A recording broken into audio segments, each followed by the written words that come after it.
Welcome back to Engage, everyone. This is Josue Davi, hosting with Kate Jones, and our guest today is Louise from SEED Winnipeg. That is supporting employment and economic development. Now, supporting employment and economic development, what does that mean exactly? Well, SEED was established to address poverty, and initially it was primarily in the inner city.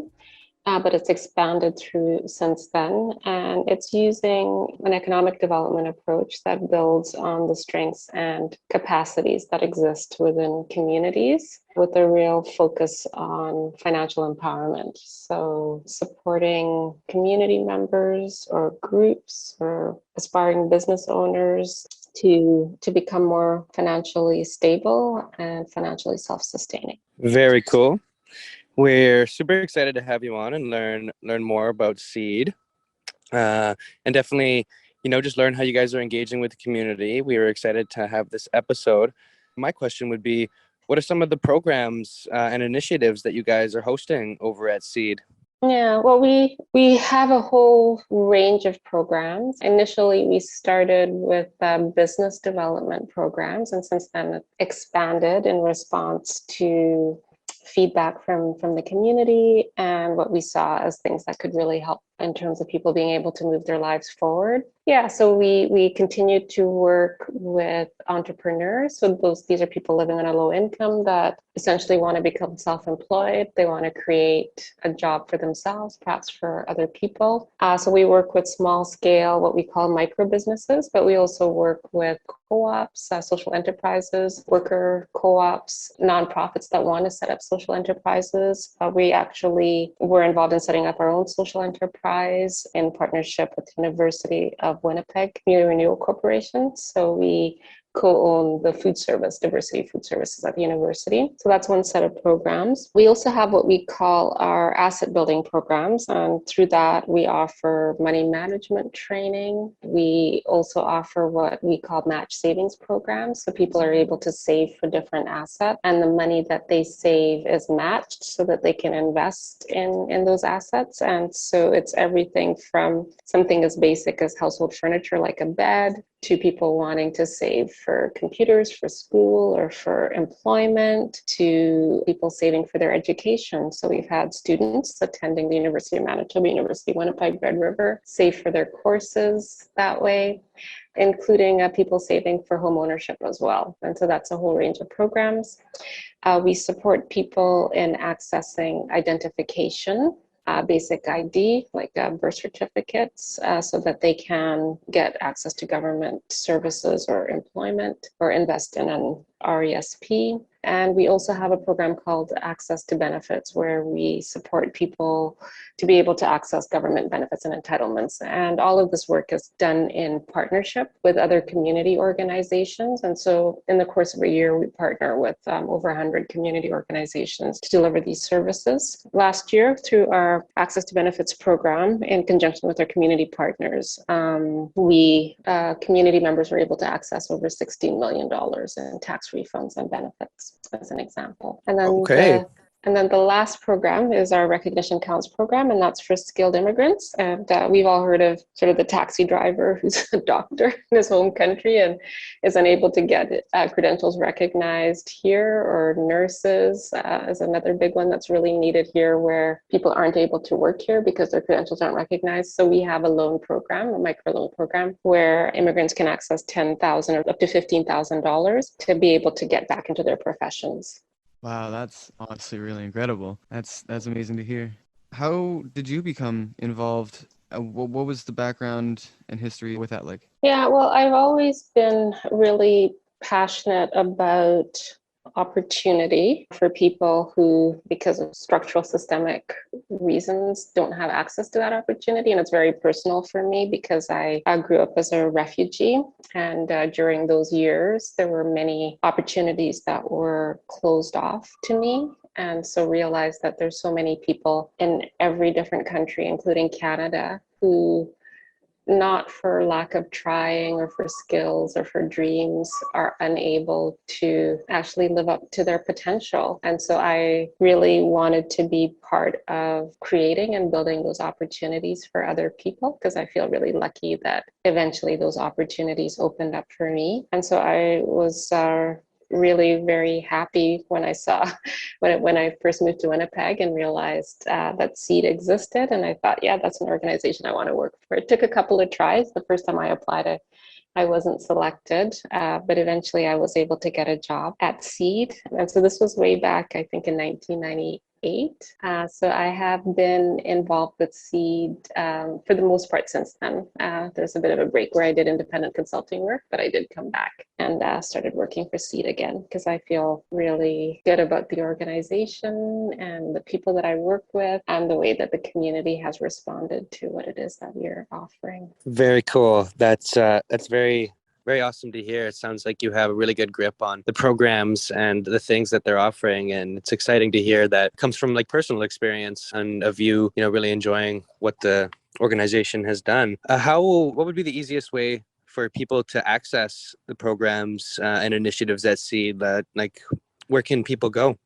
Yeah, so our website includes an overview of all of our programs and how people can access those programs. The other thing that people can do is just call. Our main number is 204-927-9935 to get more information about the programs.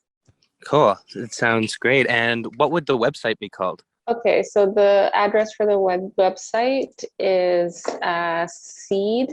And so it's spelled like a plant seed, Winnipeg. And so that's all one word, .ca. So seedwinnipeg.ca. Awesome. Okay, well, that's very sweet. And I'm sure we'll have some listeners that definitely will be interested in the services you guys offer. I'm wondering, more of a personal question, or I guess, standing for the values of the company, why is financial empowerment so important for people in our community? Why do you feel that that's an important thing? Because I think the lack of resources, the lack of money is something that can really get in the way of people being able to live full lives. And it can actually be quite crushing and soul destroying, actually, and contribute to all sorts of mental health issues. So I think that providing people with access to programs and services that help them build a better financial future for themselves, I think is really important. But financial empowerment also has another aspect to it, which is recognizing that a lot of the barriers that people face are structural. And so the solutions don't only lie in individuals having opportunities made available to them. It also lies in changing some of the institutions and structures and policies that create that financial vulnerability. So we know that some groups are disproportionately impacted by poverty. So Indigenous community members, people with disabilities, racialized community members. And so we also need to, as part of our financial empowerment work, be working to address some of the more systemic structural issues as well. Of course. Yeah, it makes a lot of sense. Yeah, definitely. What would be some of the main barriers that are preventing SEED from doing this work?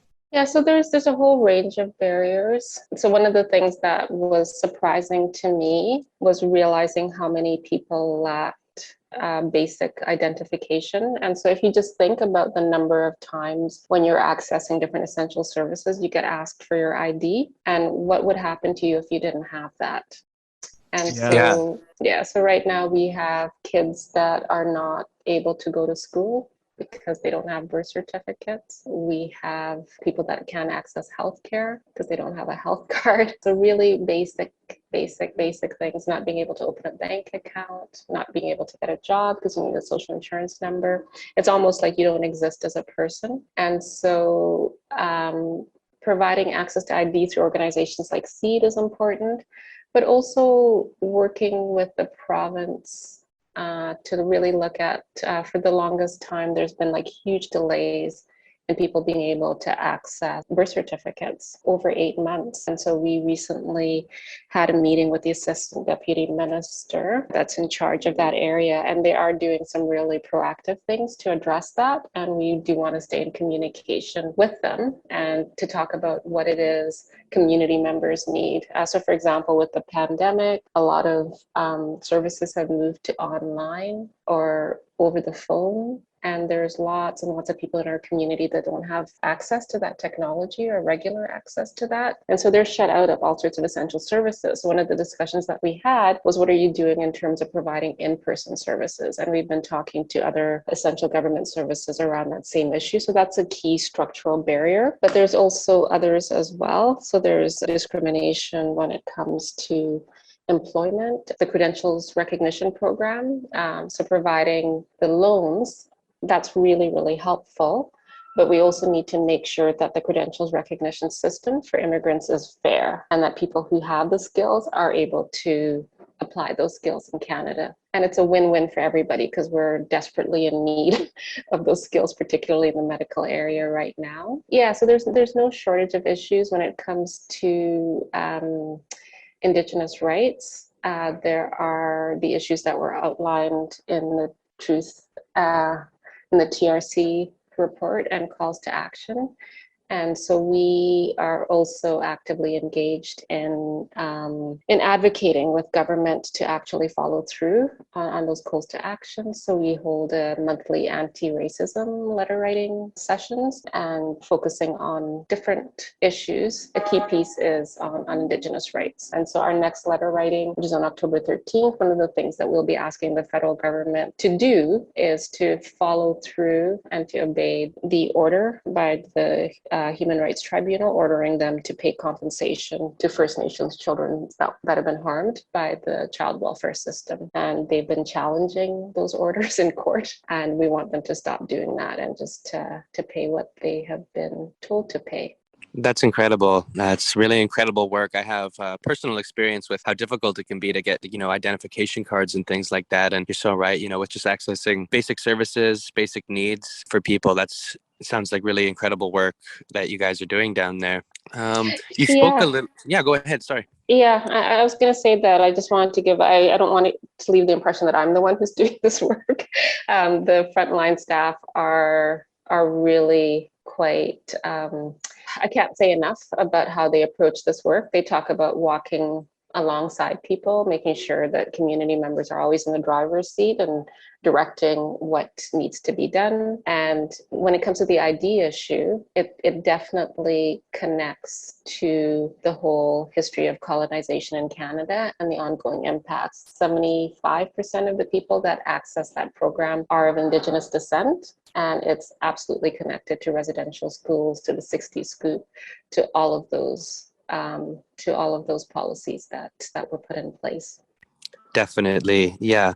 It's always really hard to maneuver through this colonial world and find ways that we can better support our community. And you were totally right, speaking on it's all structural issues and things like that. You spoke a little bit about how COVID-19 sort of affected the work that you guys did. You spoke that you guys moved to online. Seems like we're still, in the middle of this pandemic after almost 2 years now, going into the third year. And I'm just wondering how that shift has been in kind of the grand scale, how COVID-19 has affected all of the work that you guys try to do for the community. Yeah, no, it was really, really challenging. I do want to give a shout out to all of our funders who were incredibly flexible and allowed us to alter how we did things and what we did to meet the needs that were emerging as a consequence of COVID. Yeah, so you're right. We did shift programming to online and over the phone. However, we recognized that there was still a really sizable number of community members that would be unable to access our services if that's all we did. So throughout the pandemic, we've also been offering in-person services, and we've had to think really carefully about how we do that to try and make sure that we keep staff and community members safe throughout that process. So we had to we introduced all sorts of protocols like plexiglass, social distancing, limiting the number of people that can be in the office at any given time, doing screening of symptoms. Yeah. And so it's, and we've obviously, with the risk level changing, we've had to alter our policies in response to that. So that's one piece. The other thing that we did is we did shift resources into areas where there was really high levels of need. And so we were able to obtain permission from, again, our funders to being able to support people around providing information and navigation supports around the new federal benefit, around tax filing, all of those pieces, because all sorts of volunteer income tax programs shut down. And so there's this huge demand that wasn't being met. And so we actually doubled the amount of work that we did in that area along with our partners. So in the previous year, we'd supported people, I think it was about $8 million in tax refunds and benefits. And this most recent year, we doubled that. And then we also introduced webinars that were held on a sometimes weekly basis to try and provide people with real-time information about what was happening. And so entities like Service Canada, the Canada Revenue Agency, Employment and Income Assistance, so they were all available and able to provide people with information about benefits and how to access benefits. And also our partners, the Community Unemployed Help Center, was really great in terms of providing information about how those benefits could interact with each other so that people wouldn't end up in a worse off situation by maybe accessing benefits that would later be clawed back by a different system. So that was really important. Those webinars have been really well attended. The most recent one that we held, we had over 80 people attend. And then we also introduced, so probably the most innovative program was a financial helpline. So we got together with different agencies. Right now there's 4 agencies, including SEED, that are part of it. So the Community Unemployed Help Center, Community Financial Counseling Services, and the Immigrant and Refugee Community Organization of Manitoba, and SEED. And so through the helpline, people are able to call with questions related to financial access, filing taxes, access to ID, all of the different services that we and our partner organizations provide. And if their questions can't be answered by the agent on the line, then they can be transferred to any one of those 4 community partners, and different partners specialize in different areas. And so that's been really helpful and very successful. So we've had like over 1,000 people call that helpline, including people from out of province. I'm not sure how they heard about us, but that's happened. So that's been really well received. Yeah, so those are some of the main things. And then we also have been doing outdoor program delivery, and we're working quite closely with 24 family resource centers. And so we've been holding what we call financial empowerment drop-in days, and mostly in parking lots. So where we'll locate a bunch of services in one place, so people don't have to go from place to place to place. So people can go, they can get access to ID, they can get their taxes filed by Community Financial Counseling Services, they can get their questions answered about the federal benefits or employment income assistance by Community Unemployed Help Center, and then Assiniboine Credit Union is there helping people open bank accounts. And so that's also been really great. And Service Canada, and we're hoping that entities like Service Canada and maybe Vital Stats can also be part of it in the future, and possibly the Canada Revenue Agency, because they've been part of those kinds of events in the past. And so we're hoping that they will join us going forward. Wow. Yeah, that's incredible to hear that, despite all the barriers thrown from the pandemic, you guys have found ways to really maneuver through and still continue the work and find ways to continue giving people the services they need. It's really good to hear about all of the attendance that was at these webinars and just the different things that you guys have done. Mm-hmm. It's really good. One question I have would be, what are the organizations, or I guess some of the organizations, what are some of their biggest goals and wishes for the community going forward? Is there like a 5-year plan? And what do you guys wish to see or hope to see going forward? Yeah, well, we have a strategic plan. We haven't renewed it yet because the pandemic kind of got in the way of that. But yeah, no, our goals and aspirations are many. Ultimately, it is to really have an impact on reducing poverty in our community and making opportunities related to financial empowerment available to more and more people through a larger and larger network of organizations. And the benefit of having it happen through other organizations is that they're able to customize the programs for the communities that they serve. So as an example, we held our first money management training in Ojibwe last week. And so that was very exciting for us. And so being able to sort of meet communities where they're at, build on strengths within communities, and do that by partnering with the individuals that have been most directly impacted by the issues is really important to how we're proceeding. Yeah, but the ultimate goal, I think, would be, like, it'd be wonderful to live in a world where an organization like SEED didn't really have to exist. That would be my ultimate goal. And I'd really love to, my other passion is plants. So I'd really love to be able to work at a place like, say, a plant nursery or something like that.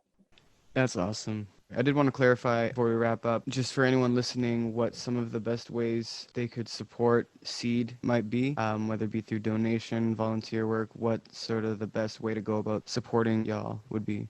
Yeah, so if you go onto our website, seedwinnipeg.ca, there is the ability to make a donation. We're a nonprofit charitable organization, so you'd get a charitable tax receipt. The other way is we're always really interested in partnering with community organizations that have a similar mission and that are working with financially vulnerable communities. And so if anyone that's listening is connected to an organization like that and they think, oh, money management training might be something that would be good. Like, we have a train the trainer program. And so we could help with thinking about how we embed that in a community organization or maybe even on campus.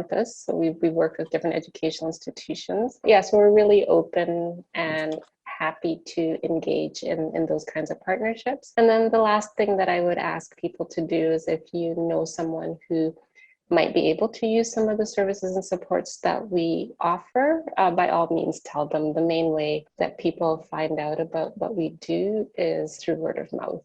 And so we really rely on community members to tell other community members. That's great. Is there anything else, any more events or anything in particular that's coming up that you might want to promote at all? Yeah, I am. So we have our Money Stories workshops that are happening in different Indigenous languages. So Cree, Ojibwe, and Oji Cree. So I would encourage people to look those up. And then we also have our online workshops on the new federal benefits, or the way the federal benefits are changing. And so I would encourage people to, again, check out our website to find out when the next one is being held. Yeah, so I would flag those two. Actually, and one last one, which is our Recognition Counts webinars for skilled immigrants that are looking to get back into their professions. So those would be the three things that tend to happen on a pretty regular basis. Okay, and for those who do have access, this information can be found on Instagram and the website as well. Is there any other social media or anything like that this information can be found, or Instagram is probably the best? Yeah, so the website, and I believe that we're also on Twitter. You're asking the wrong person about social media. I don't have a social media account. Okay. Fair enough. Yeah. So I'm just like, yeah, we have social media, but I'm not 100% clear on what it is or where it is. But sure. yeah, but we have a Facebook. I'm pretty sure we have Twitter, and then we have our website. Okay, sweet. Just before we wrap up, then, one thing we do like to do towards the end of our episodes is see if our guest would like to pick what song would air following the episode on the radio. Would you happen to have anything in mind? Oh, okay. I have so many songs that I really love. Maybe What a Wonderful World. Original? Yes. All right, perfect. Mm-hmm. Sweet. That sounds great. Well, thank you so much for taking the time out of your day to come and speak to us today, Louise. This has been awesome getting a little peek into what SEED is doing for our community, and it sounds amazing. Well, thanks for your interest in our work. And yeah, I'm glad we were finally able to connect. Yeah, this has been incredible. We're excited for everyone to listen in and get more information about this. Thank you so much for being here and taking your time out of your day. All right. Okay. Take care. Take care. Have a good day. Goodbye. This has been Engage on UMFM 101.5 with your hosts, Josue Davy and Kate Jones. You were just listening to SEED Winnipeg. Thank you.